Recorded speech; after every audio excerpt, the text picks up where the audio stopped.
there's so much more nuance than what you can say on stage, but I guess it's like at least starting a conversation. It's important to me to bring up refugees and bring up the refugee crisis just because I just want people to think about it in any what capacity, or maybe in a different way. Ideally, you want people to see that and then question maybe some of the stuff that they thought before. But even just having it in conversation, like, okay, you've come out to a comedy night and you want to get drunk, but this is still going on, and I'm gonna make you. I will meet you halfway. I will meet you halfway. Yeah. So I'll make it funny. Yeah. Hello, welcome to Comedy with an Accent podcast. I'm your Taiwanese comedian, Kuan Wen. I interview comedians who perform English stand-up comedy but who are not native English speakers, or they can have very distinct British regional accent. This podcast is all about comedy, about accent, about languages, and about the comedy technique. So stay tuned if you're interested. Hello, welcome back to another episode of Comedy with an Accent podcast. Where should I start today? Okay, my guest today is the kind of people that gives me hope the podcast may not die. Because I say, like, I've been running this podcast like the planet Earth looking at its natural resources. It's depleted, it's running out. I'm running out of suitable guests that can fit the profile of this podcast. But then some talented prodigy of comedy performers and joined the comedy world and then elongated the life of this podcast just a little bit. Today's guest is the winner of the prestigious So You Think You Are Funny. I know the name sounds ironic, but it is actually one of the most important comedy companies in the UK. So the winner of So You Think You're Funny 2023, Samira Banks. Welcome. Oh, thank you. Hi. Glad to be your last resort.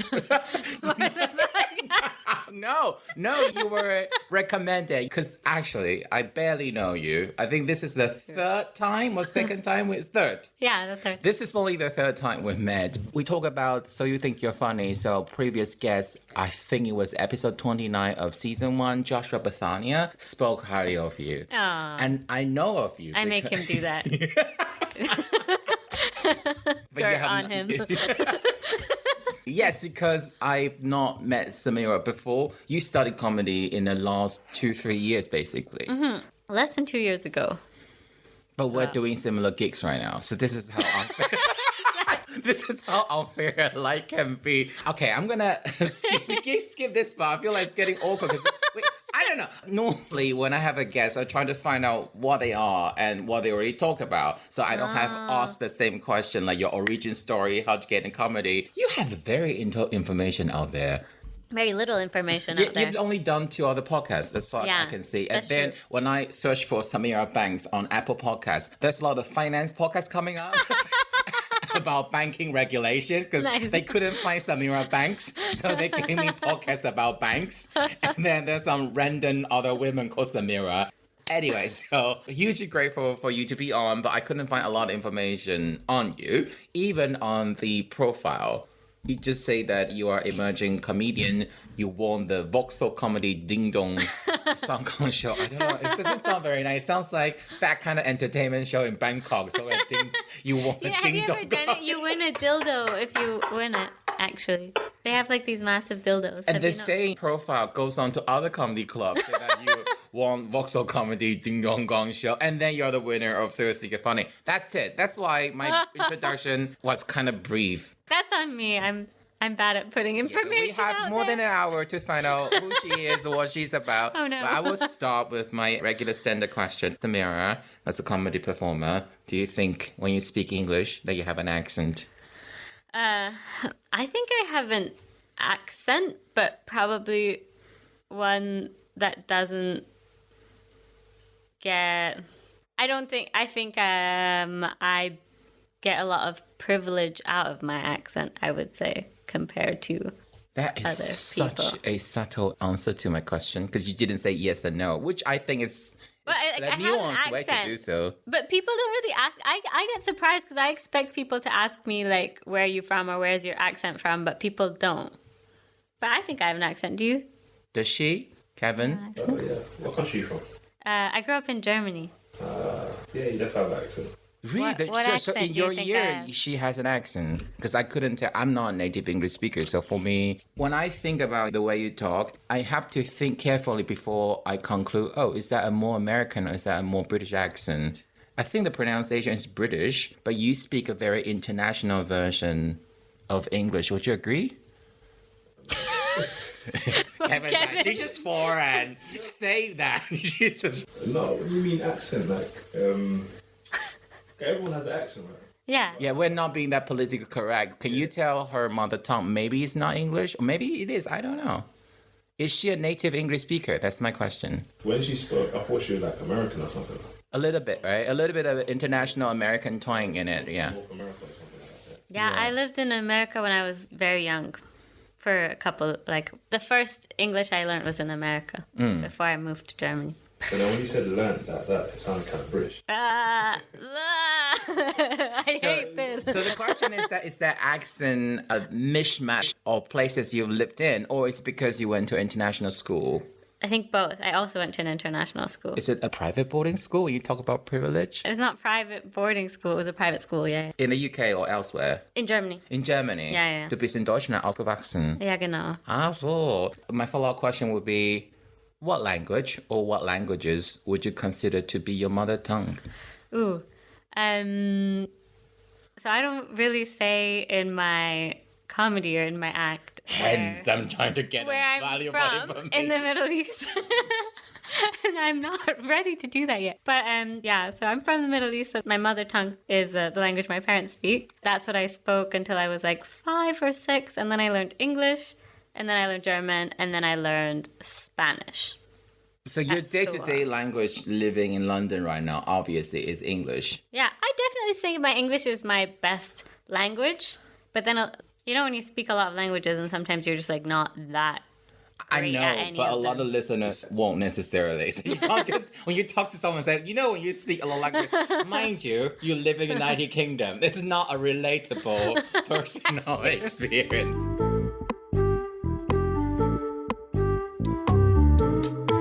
But do explain, when you speak a lot of languages, I feel like it means you're kind of not perfect at any of them.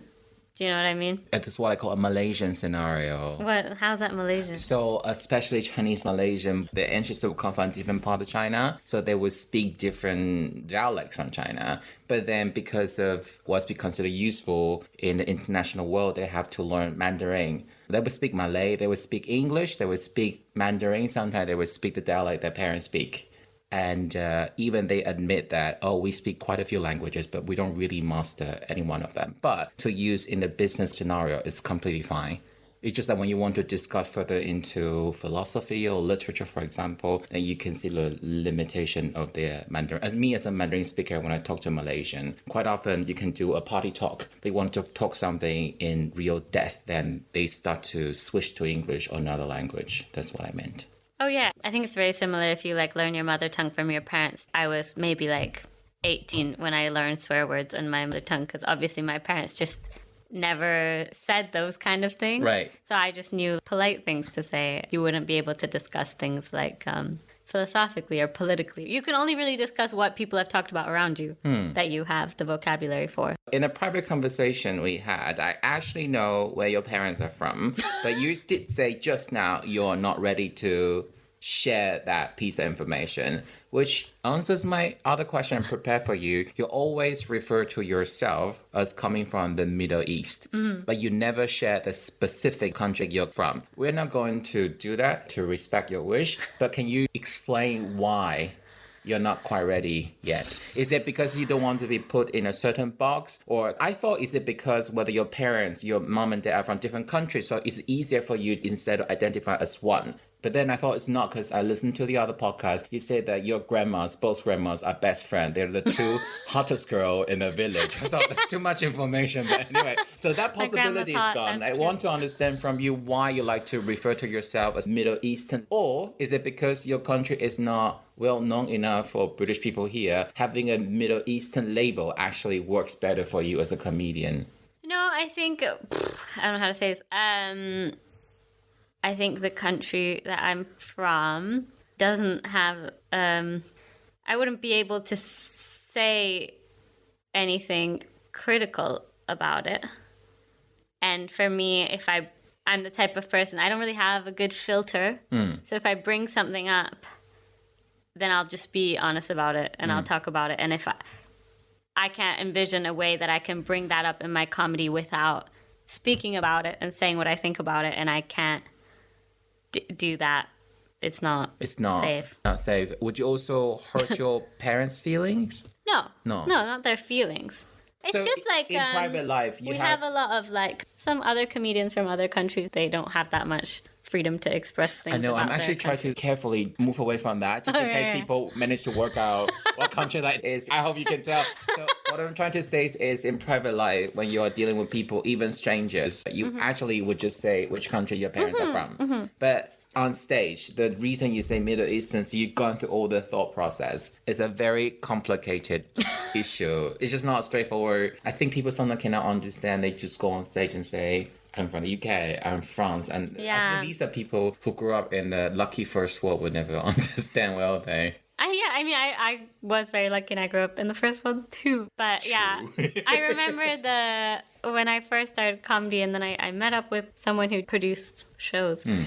And they were like, oh, we'd love to hear like your whole background and your story and everything, about the country you're from, blah, blah, blah. And I just out of nowhere started crying. I was so embarrassed about that. But like, I think just the realization that, I have to think about all this stuff. If it were anyone else, they just take the opportunity and they just go with it and they wouldn't have to think twice. And I was just like, yeah, I do have to think, which I guess I'm sure a lot of people can relate to that. So Yeah, but not the audience here, though. If there's a comedian from Xinjiang, a Uyghur comedian, for Western producer and journalists, say, do share the information, because these are brilliant material. But for those lucky people living in democracy, born in the West, these are just material. And once they've consumed it, they walk away. They go back to their real life. Whereas there may be repercussion for the Uyghur comedian because he may still have relatives that still live at home and they may be having problems and it's complicated. yeah, exactly. Oh, less funny. Yeah, well, I'm so sorry you have to put up with that shit. I mean, But has I've that had question so come much up luck. when you say I'm from the Middle East? Has anyone ever during the show or after show asked you, but where in the Middle East are you from? Yeah, no, I do. I get a lot of people come up to me afterwards and they'll ask me, and like off stage, I'm happy to say, like, I'm not super. So if you're secretive itching about to find out exactly what country we're talking about, you have to find what gig Samira is doing, come to Follow watch me. the show, and then go talk to her. Would you share the information in a private message on Instagram? I have gotten people messaging me and being like, "Where are you from?" I don't, and because I think that's weird. I think we have to find the positive side of this. The UK mentality has opened up. They are not satisfied just knowing you're from the Middle East. Yeah. We need to know. Where exactly? So if you do want to find out what country that is, come to a show and watch Samira and talk to her. Do buy her a drink though, just to be nice. You own the refugee thing brand. I don't know how to describe it. I I hope own the that now refugee doesn't brand. sound patronizing. Because you kind of, for people whose family have not gone through that, it's considered off-putting for the audience, people joking about refugees' plight. You did say your father was human trafficked into the West, so you kind of own it, and you do horrible thing, match them up with daily scenarios, and that kind of shock makes really good comedy. Without saying where your parents are from, what happened? How did you end up growing up in the first world? That's what I wanted to ask. Oh, a lot of people from there became refugees at a certain point in time because of like kind of political unrest that happened. So basically, a lot of my family and everyone that I grew up around grew up in different areas in the West, just kind of anywhere you could get to. That's why, because you came to watch my compilation show in Edinburgh. You brought your cousin. Yeah. But your cousin lived in Scotland. Yeah. Where did he grow up? He grew up in the UK. I have cousins who grew up in the US, Canada, Germany, France. Like, it's very, I don't know. I think a lot of diasporas, they're just everywhere. When your big family reunion takes place, it's a hodgepodge of accents, basically. Yeah. Exactly. But you don't do Zoom. Do you do face? Yeah, we all have different accents, and I don't know, it's weird. It's bittersweet, I think.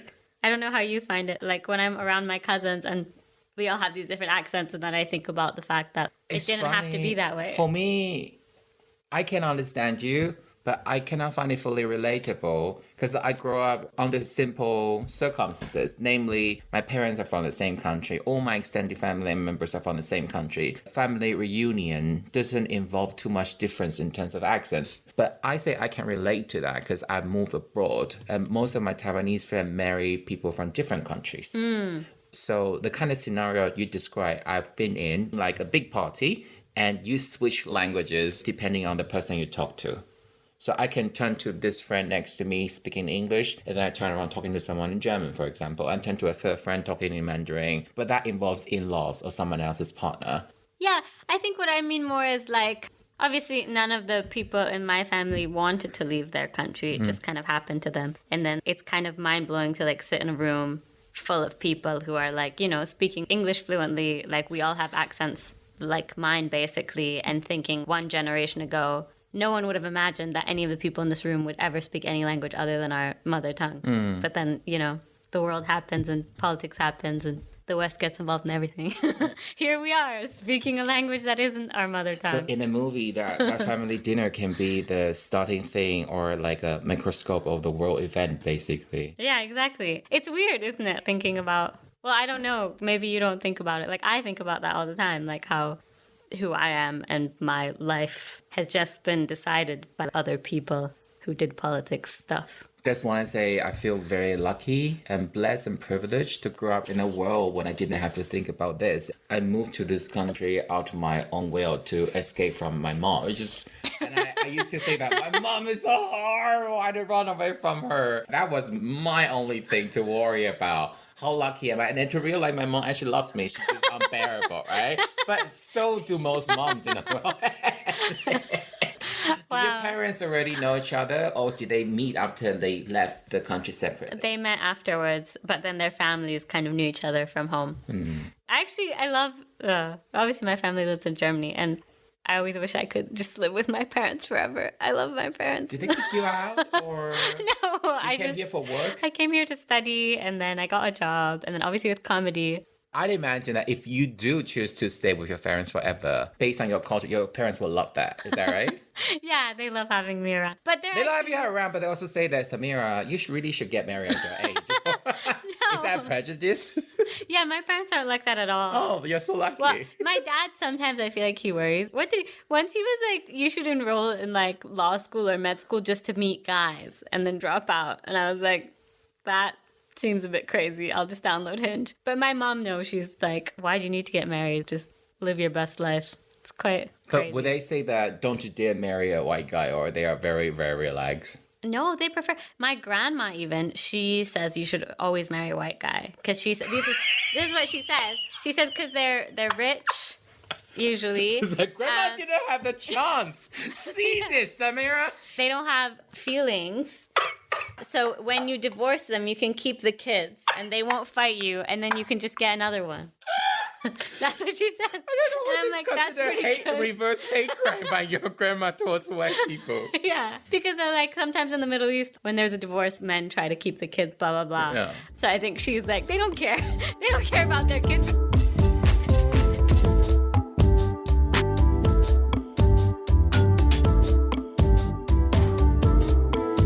You went to school in Germany, but then you consider English to be a more proficient language that you speak. Yeah. How many years did you live in Germany? 12? 11? And if I'm doing the math, it should be quite vital developmental phase of your life, right? Mm-hmm. So it was a significant chunk of your life you live in Germany. Yeah. Yet you consider English to be, or just because it's such a dominant language. Well, Do you dream in German or in English? I have been told that I sleep talk in my mother tongue, so neither.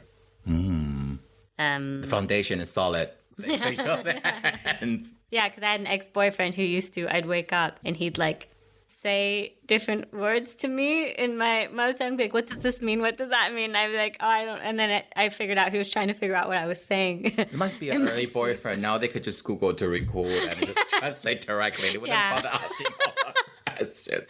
I know, that was back in the day. But then if someone suddenly speaks German to you here in London, would you respond in German? Yeah. I do. I speak German to German people here, and they always get really thrown off by it because Like, Germans... you're not supposed to. Yeah. I was at the hairdresser's yesterday, and then the guy was German. So I said in German, like, oh, I grew up in Germany, and he didn't believe me. He was like, no, you didn't. And I was like, why would I lie to you? They're still definitely like, if you don't look German and you speak German, they find that way more weird. The Germans have to learn. The world has already sent 1 million Syrians into their country. Yeah. They have to learn ASAP. Surely he should, because you'll be categorized as Deutsche mit Migrationshintergrund. Is that right? How come you speak I lived in German? Berlin for 1 year. Oh, cool. So. For 1 year? Yeah. And you learned so much? No, I learned before, of course. I didn't arrive like, please say, yeah. And a year I started to speak German. No, I wasn't. I speak ein bisschen Deutsch. Your German's good. You're so kind. No. Only because you're the minority background, you got bullied by them enough, so you have a bit of sympathy towards other foreign. You know the annoying thing German people do? Everything. So they speak English with very strong German accent. But when you try to speak German with them, if they feel like, I don't think your German is good enough, it is more efficient if I talk to you in English rather than you talk to me in your broken German. So they start to speak English back. And then I switched to English. I speak really, really fast and they couldn't catch me. I went that absolutely awkward scenario. But I just don't get, it is rude.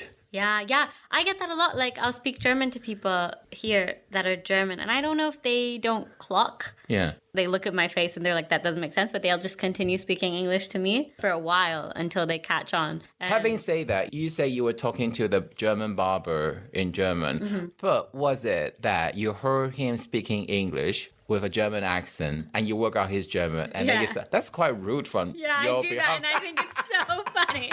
And they get so offended every time.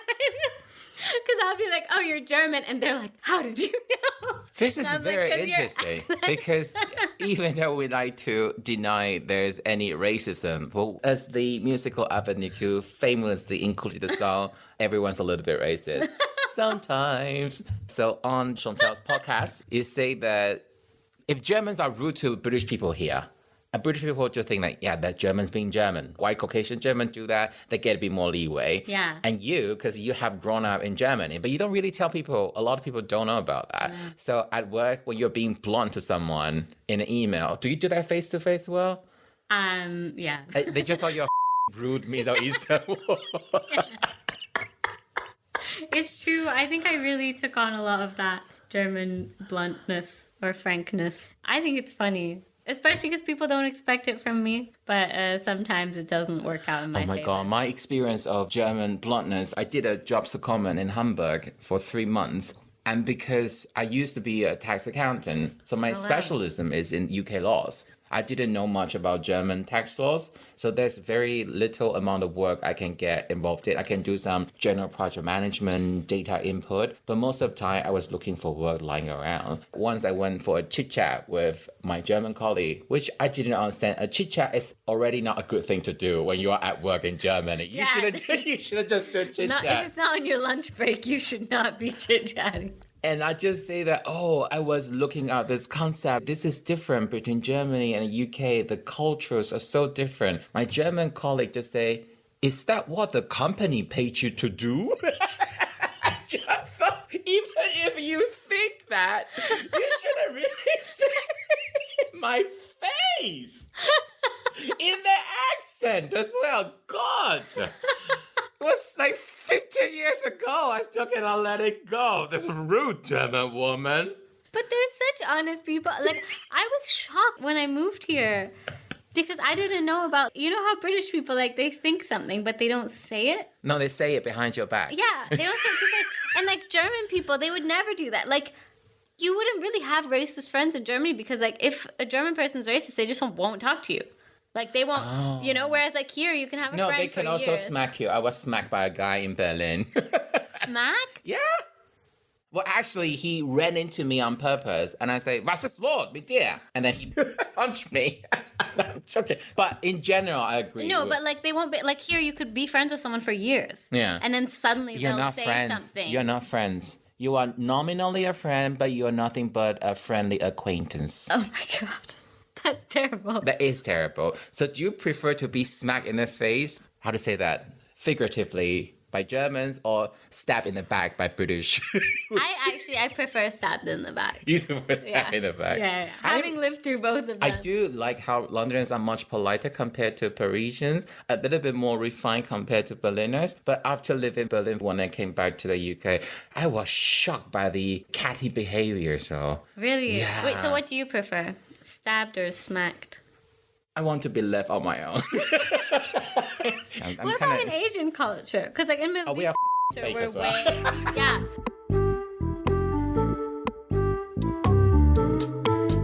I met this guy. So I always think like anyone who has an accent from the UK that seems northern to me, I'm like, oh, green flag. They're probably going to be nice. And I was chatting to this guy at club recently. He was like talking to me and he had an accent and I was like, oh, he seems nice. And then he took his jacket off and from here to here he had a tattoo of Winston Churchill's face.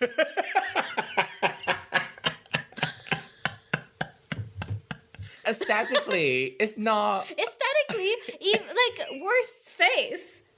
You know, like maybe his like silhouette or like one of his battles or like a quote. Do you think I would get cancelled if I describe Kevin? You're not a Winston Churchill fan, big one, are you? Because I'm gonna say something really offensive about him. I barely know. I barely know him. I think his face looks like a very wrinkled, messed up old man's. Do you know, like. When a guy gets so old, you can't tell where's the foreskin, where's the knob, and put that together. Do you not think we're No, I've never slept with someone that old. Okay, I have. I'm sorry. Who's the I oldest, was emotionally vulnerable. what's the oldest person you've slept with? This is my podcast now. What's the oldest person? I don't want to give you numbers because he may have lied about it. But just let me say, when I was writing him, I do fear he might have a heart attack. So am I killing him or am I killing it? You know? All right, I want to end this before I give myself too much a demeaning image. So when you talk about your father being, because you did sound very shocking. Just like, how do you not do any segue between you writing an old man to my father being a refugee? Yeah. But that's how it is. But is it that before your parents left their country, they were more of the middle class people? They weren't like the laborers. Yeah, for sure. So I've been trying to, there are a lot of things that I want to talk about in my comedy, but I haven't really figured out how to yet. That's a big one for me is like people don't realize even being able to immigrate illegally is actually also a privilege. Like you need money to do that. Yeah. You like fake passports cost money. Human trafficking, like people smuggling costs money. Like especially where I'm from, that it was very much, even with like the Syrian refugee crisis, Afghanistan, like the first waves of refugees that come are always the more middle class people, the people who can afford it. Over time, when the situation gets worse and worse and worse, that everyone just tries to come by any means necessary. But it's actually like even a privilege in itself to be able to flee your country. It is an awkward thing to talk about because you're saying that you're basically going to start a sentence similar to some refugees had it better than others. And for a lot of people, not even in the refugee situation, it's really difficult to talk about. I remember I had a bit of not like argument because we're still on good terms, but it was when the Ukrainian war broke out. I was at a comedy show with another comic who is also not white. There was a bit of criticism that, oh, Ukrainians are white. Suddenly all the countries are opening their borders and welcome Ukrainian refugees with open arms. How come it was never the same for the Syrian or for the African refugees? And I just say, yeah, but do you not see the hypocrisy of you sitting in the comfort of a safe room, even though you're not a white person, you're there complaining that, oh my God, these white refugees had it better than the brown refugees, for example. But she then also said, but it is also true that the systematic racism and discrimination is there. And you have to point it out. And I said, well, you can wait for another time. She then said, when is ever a good time? Like, who would ever acknowledge this? And this is the right moment to point it out. I think actually I took her points on board a lot later. It's just something that's very difficult when people are lucky enough to be born in the first world and just say, I don't want to hear about all the bad news. They could just shut their ears. So that the difficult thing for you then, you're a comedy performer, you're on stage. This is the experience they don't necessarily have, but they can imagine. But at the same time, there's a gap to their imagination, their sympathy, their ability to relate to what you can deliver. And you have to make some choices. And some of them may not be the choice that you like, but you have to do this in a certain way. Yeah. No, yeah, I agree. It's a hard one. There's so much more nuance than what you can say on stage, but I guess it's like at least starting a conversation. It's important to me to bring up refugees and bring up the refugee crisis just because I just want people to think about it in any what capacity, or maybe in a different way. Ideally, you want people to see that and then question maybe some of the stuff that they thought before. But even just having it in conversation, like, okay, you've come out to a comedy night and you want to get drunk, but this is still going on, and I'm gonna make you. I will meet have you to think halfway. about it. I will meet you halfway. Yeah. So I'll make it funny. I'll make it funny. Yes. But is there any part of you with the fear that some might be laughing for the wrong reasons? Oh, yeah. I worry about that a lot. Every joke that I tell, I try my best to like think about it. Are they laughing with us or at us? Do you know what I mean? And overall, I think I try to do things the way I want them to, but I definitely worry about that. And I think it's so easy in comedy, especially as like a person of anything other than white, to like fall into that trope where like you're actually getting people to laugh at your people. Do you know what I mean? And it's such a fine line, I think, sometimes. And there's so much pressure in comedy that sometimes you're like, oh, this joke is working. I'm just going to do it because I know it's working. I'm drowning here. The crowd's turning against me. I need something but, like, I know actually, that works all the time. I don't know how you find that, but yeah. Like, I definitely had jokes where, like, I loved it because of what it meant to me, but then realizing who's laughing at it and who isn't, I'm like, oh, I'm delivering this in a way that these people think it's, you know, the wrong people are laughing at it. Just for any comedy lovers and listener out there, we are doing Faustian deals, you know, like every day we're debating, am I going to help with this? I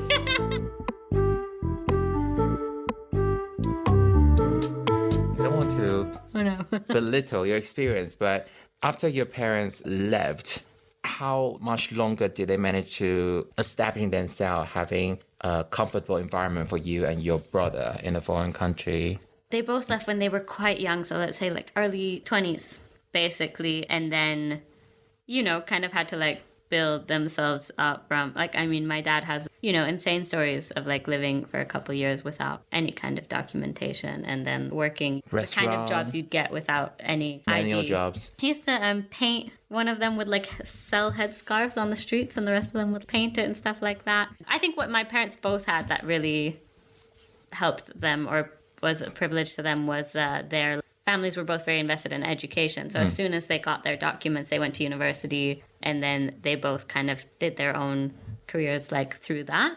So by the time I was born, it was like they were doing fine.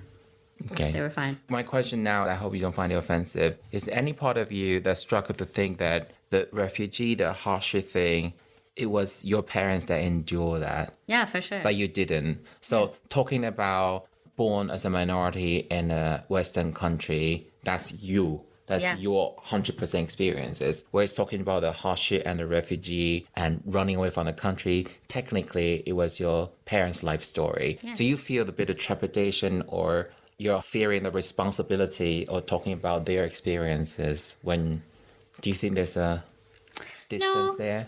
Because I feel like, first of all, I hope I make it quite clear in my comedy that I am talking about them. Yes. And I have thought about this a lot. And I think sometimes when you are raised as like the next generation of people who endure that, they don't have, like they raised me with all these privileges to be able to, first of all, like the schooling they gave me, I think the biggest thing it taught me was how to communicate with white people, middle-class white people, like how to, I think like they wouldn't be able to express the things that I do because that in itself is a privilege. Sometimes when you're too close to something and it happened to yourself, it's much harder to talk about it in that way. You're like a director of a documentary in a way. Yeah, like in a way, because I have much less to lose. Do you know what I mean? Yeah. Like I am a level of distance from it where I can talk about it and not feel it's my own trauma. But at the same time, I have a much closer relationship to it than a lot of people that I'm talking to.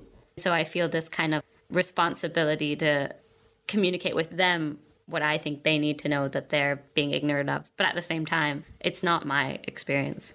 Does that make sense? Yes, as in that distance is what artistically needed to be able to process those really raw experience and emotion into something everyone else can share and understand. And Yeah, I mean, not necessarily. I'm not saying that they wouldn't be able to. I mean, like, if they tomorrow decided they want to tell their story, I would get my dad an open mic spot 100% to do that. But as in, we'll send that's this how I see my recording role. to your dad.